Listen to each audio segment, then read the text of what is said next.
The National Democratic Institute and the Endowment for Democracy really learned how to do this kind of work in Central and Eastern Europe. That is why I say that President Buzek is the epitome of this, because we started in many ways working in Poland and then moved our way across. And what I think is so remarkable is now that the new democratic countries have become major partners.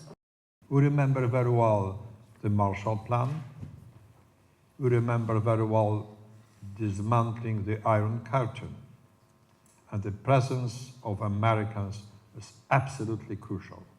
I would like to underline, even today, is crucial, but it's quite different approach.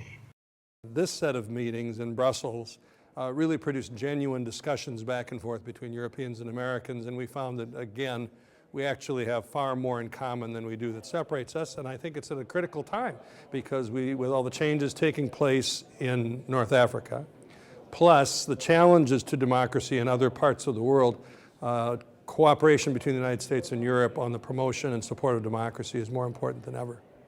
For years, the United States and Europe were divided on this subject. They didn't see eye to eye. They actually, both in private and in public, chose to disagree about democracy, sometimes both methods and objectives. And given the way the world is today, one thing that's new is the United States and Europe no longer sit atop a world. They sit in a world with a lot of competitors, a lot of questions about the value of democracy, and a lot of new democracies like Brazil and Indonesia and others who are playing an active role here. So the United States and Europe have to get with it. They have to get with a world which has changed.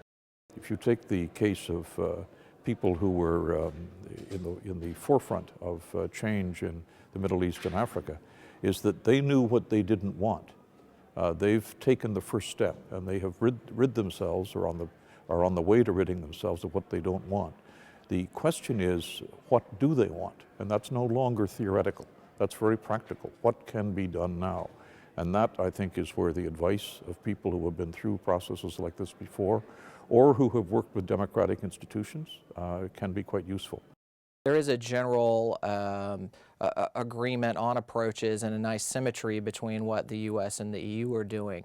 When you look at support for elections that are being held, the run-up to elections, support for civil society groups and strengthening of those as an important dynamic. One of the things we learn is that you can't have real democracy without political parties. And there's very practical work that needs to be done, not theoretical, not academic, not intellectual. Practical work on teaching people how to organize a political party, how to connect citizens to political parties, because without that, democracy will not work. Now we're really talking and sharing information and mapping out issues and listening to working closely with the partner countries, with under national government leadership, and we're all one big team.